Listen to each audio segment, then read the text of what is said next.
Olá, tudo bem com você? No capítulo 3 de Atos, nós vemos que o templo continuava sendo importante para Pedro e João. Eles iam ao templo, eles pregavam naquele ambiente. E o templo para você também é importante? Você tem ido à igreja? Faz bem irmos à igreja e ali nos alimentarmos espiritualmente, louvarmos a Deus em comunidade.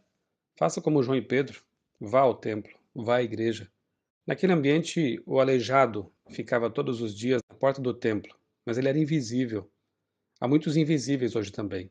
Que Deus nos ajude a enxergá-los, a ajudá-los, a dar atenção a essas pessoas que muitas vezes passam despercebidas. Pedro não tinha dinheiro, mas tinha o maior tesouro do universo, Jesus, e foi esse tesouro que lhe ofereceu aquele homem invisível, aquele aleijado à porta do templo. Muitos pastores de hoje, infelizmente, só podem dizer: tenho ouro e prata, e só. Que Deus nos faça de nós realmente pessoas misericordiosas, pessoas bondosas, que muitas vezes não tendo ouro e prata, não tendo dinheiro, possamos oferecer talvez um abraço, uma atenção e principalmente oferecer Jesus, a salvação a essas pessoas. A salvação, a cura, a esperança, o braço estendido devem ser oferecidos de graça pela igreja. O verdadeiro discípulo de Jesus ajuda os aleijados a se levantar. Não importa que tipo de aleijado, não importa que tipo de desvalido, nós temos que ajudar as pessoas a se levantar. Devemos entrar no templo com alegria e gratidão, pois também somos aleijados, curados. Verso 11: milagres não são um fim em si mesmos, devem atrair pessoas para Jesus. Veja que aquele homem foi atraído para Jesus, para a mensagem de salvação, porque um milagre de cura, ele tem tempo de validade, e mais tarde a pessoa vai ficar doente de novo e finalmente vai falecer. Então, os milagres, os projetos sociais, aquilo que a igreja faz para o bem das pessoas, o bem material, o bem emocional, enfim, devem sempre ter em vista algo mais importante, mais profundo, maior do que tudo isso: a salvação eterna das pessoas. Então, todos esses trabalhos que a igreja realiza, eles devem ter em vista esse propósito, esse alvo. Pedro chama a atenção para Jesus, o verdadeiro autor do milagre. A religião nunca deve ser usada para autopromoção. Isso a gente vê claramente no verso 12. Verso 15. Pedro faz um discurso importante, inspirado ali no templo. Ele diz: vocês mataram o autor da vida. Pedro não passa a mão na cabeça dos pecadores. Ele quer que eles reconheçam o seu pecado. Dos versos 12 a 26, o verdadeiro sermão deve incomodar os pecadores e oferecer-lhes perdão.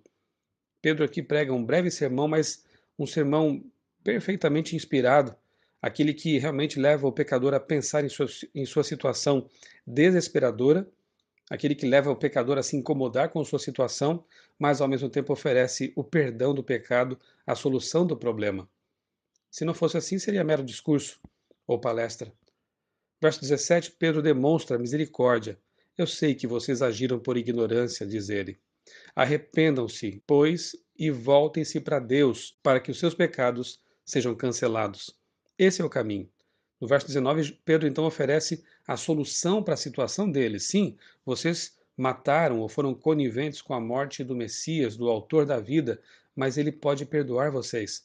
Arrependam-se, voltem-se para Deus e os seus pecados serão cancelados. Graças a Deus por essa esperança.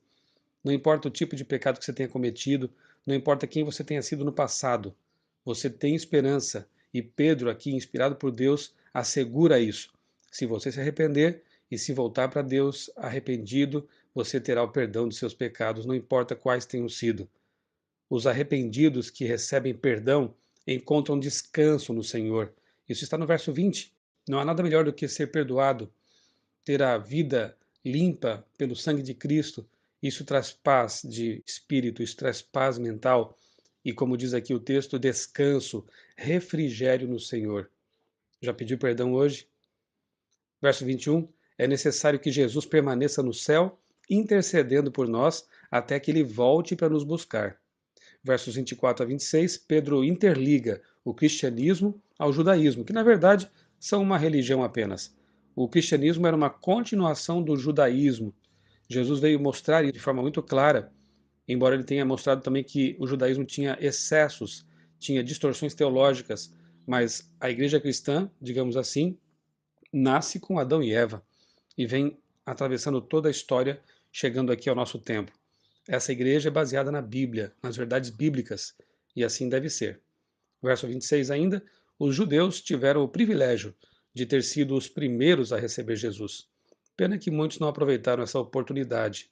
O capítulo 3 aqui que estamos analisando começa com o milagre de cura de um aleijado e termina com o maior de todos os milagres, a conversão. Que você passe por esse milagre. Que Deus lhe ofereça também essa cura, seja espiritual ou física, mas que especialmente você aceite Jesus, aquele que perdoa e aquele que traz uma nova vida e paz ao nosso coração. Eu sou o pastor Michelson Borges, desejo a você um dia muito abençoado na presença desse Jesus que cura.